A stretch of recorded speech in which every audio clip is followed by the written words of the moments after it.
you doing? This is the Navigator Podcast coming for you to bring you some good news. Going to go back to what we talked about in the past, where the Pope fought the Don and the Don won. Yeah, it really did backfire on that. Basically, a lot of old posts came up where the Pope was just anti-Trump, anti-America, anti-MAGA, anti-JD Vance, anti-closed borders. And then it turned out that he was just a left-wing lunatic. And also kind of showed the complete rot within the Christian Catholic Church, especially the Pope. And it backfired hard. And then people learned that Obama's lackey went to him and just told him to talk trash about Trump and our immigration policy. But it didn't work out, especially when you point out the fact that how can he talk where he has a whole wall defending the Vatican? And all it really did was just piss off every Christian. Like the Democrats, what they wanted to do was simple. They wanted to break up his base. That's what they wanted to do. Yep, they wanted to break up his Christian base, but then it didn't take anyone with a memory or brain to remember that they hate Christians. They really do. For 48 hours, they stopped their hate of Christians just to attack Trump, and all I did was show that no, you don't care about any Christians at all. Yeah, and it's just more fake outrage coming from the left, and it backfired hard. Look, take a look. This is considering adding Bible passages to its public school required reading list, including stories like David and Goliath and Jonah and the whale. Utah and Oklahoma already include the Bible in their school curriculums, but some Texas progressives are pushing back. Let me be clear. The Bible isn't a history book. Public school isn't Sunday school, and ignorance is not a Texas value. Stop trying to force this warped, unbiblical version of Christianity on captive school children. I'm a Christian. Woo! And in case you missed the news, this country is not a Christian nation. The left is complaining about religion in the classroom, but they have no problem when Democrat-run states institute LGBT inclusive curriculums. Joey, I want to go to you first. No, I know. I'm supposed to be outraged because the moral outrage crowd tells me that I'm supposed to be outraged. And yet, I'm having a really hard time finding a reason to be outraged. Because I learned a very long time ago that literally everything Donald Trump says and does in the public square is strategic. Everything. Every post is strategic. Every time that he holds a press gaggle outside of Air Force One or outside the White House, literally every word that he uses is meant to be strategic. Everything is strategic. So when he posts things that seem like maybe they're going over the line, I learned a long time ago, instead of being outraged, the question I should probably ask is, what exactly is he trying to get us to pay attention to? And the other problem is I can't really figure out what I'm supposed to be upset about in this picture. Is it the American symbolism in the photograph? Is it the military veterans and active duty military? Is it the nurse that's with them? Is it the young lady praying along with Donald Trump as he lays hands on the sick? Is that what I'm supposed to be upset about? See, the problem is I've actually read my Bible, and I don't know if you know this or not, but we are all supposed to be laying hands on the sick. As a matter of fact, it says it right here in the Great Commission, verse 18. They will take up serpents, and if they drink anything deadly, it will by no means hurt them. And they will lay hands on the sick, and they will recover. Yes, that means me and you. And President of the United States is also included in the Great Commission, where we're supposed to be laying hands on the sick, including a sick and broken nation. But Patriot Dad, don't you know that it's blasphemy to depict yourself as Jesus? Wait, you think that's supposed to be a depiction of Jesus? For the Monday Morning Armchair Bible Scholar Group, show me anywhere in Scripture where Jesus is depicted wearing a gleaming white robe and a red cape. Show me, because there's ample evidence of Jesus wearing a resurrected white robe. And in Revelations, there's also evidence of him reappearing wearing a blood-soaked robe. But nowhere in there is Jesus ever depicted wearing a white tunic and a red cape. But you know who is depicted like that? These people.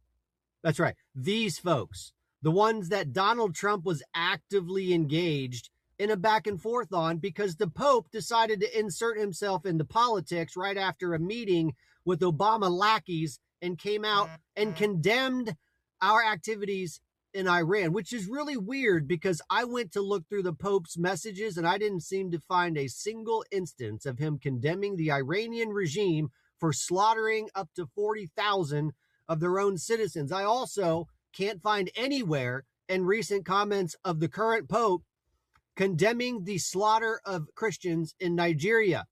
But these people wear white robes and red capes. Or maybe it's because I can just go back to the source of the original painting that was posted by Nick Adams back on February 4th. A painting in which he said, "America has been sick for a long time. President Trump is healing this nation." So do you remember back earlier when I said that I've learned how to wait to figure out where Donald Trump is taking this? And do you also remember a few weeks ago where I walked you through every single one of the agenda points of Agenda 47? And Donald Trump has already succeeded or is in the process of completing 19 out of all of the 20 agenda items. And do you know which one has not yet been started? National unity, healing a nation,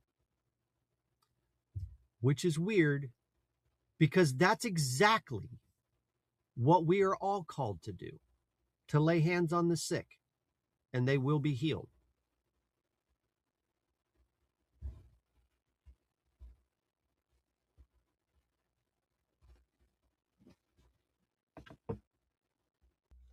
And we're back. Now, something I also wanted to talk about how the Pope, about the Pope, besides not him talking about all the Nigerians being killed, slaughtered, and it's how he said that Christians and Muslims can coexist, which they can't. If you're a Muslim and you pray in a Christian country, you live. If you're a Christian and you pray in a Muslim country, you die. Yeah, I kind of want to reverse that nonsense. But anyway, here we have an Orthodox priest talking the truth. What I wish the Pope would, but don't matter. If you read the classic Muslim lives of Muhammad, Muhammad himself led minimum 25 raids in which he people himself. That's true. He did hurt a lot of people. Stuff Jesus never did. Himself. Wow. At least 25. That's a minimum. At least 25 raids. And these are people who were not in conflict with him. Islam is one of the three parties involved in the Crusades. Here's a fact. The Crusades were justified. I'm going to say it. They were attacking the Christian countries for generations and Islam can't spread. So, yeah, they were justified. Having stolen Christian lands all over the most precious areas to us, all over what is today Lebanon, Syria, Israel, Egypt. They took those lands from us without asking. Not nice. Not nice. And they gave us options, right? You can die Or pay the jizya. pay the jizya. A jizya is if you live in an Islamic state like Iran, you are forced, and you're not Islam, you were forced to pay a tax just for that. That'd be like if we did that. If you're in America and you're not Christian, you pay a tax, which makes me really think about something. There are probably people who are saying they were Islam just so they don't have to pay that tax. When you think about the fact that, you also think about the fact that many mosques, that over 1,000 mosques closed down in Iran alone, that does kind of tell you a lot that many of them were not even Islamic at all. It's just a fascist regime. And just like when the old Nazi Germany went down, there were no more Germans because they were just forced to be it. Same with Islam, no different. Absolutely. And not just that, you have to also obey Sharia. You have to follow the Sharia law, which means there's no evangelization or we kill you. You can't have public processions. You can't go. Are you kidding? Christians have never been contained within their churches. We worship in the churches, but then we take the gospel message out to the world. And no Christians have suffered under Islam more than the Orthodox. So whatever Westerners think they know, ask us. It's not Westerners. It's white liberal women.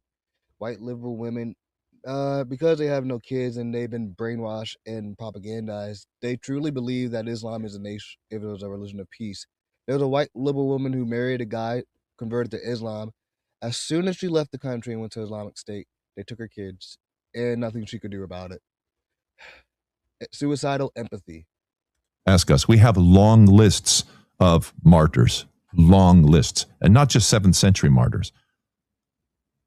Century after century. They tried to take Constantinople in 717. If the Mother of God hadn't defended the city and slaughtered them, which she did, amazingly, they didn't. They were so destroyed in 717 that they didn't try again for 600 years. They wanted Constantinople from the beginning. They finally came back 1453, May 29th. They took Constantinople. So for us, that was like yesterday. It was like, we need a new crusade so bad. Well, it's kind of already happened. Look what's happening with Iran and Syria right now. Like yesterday.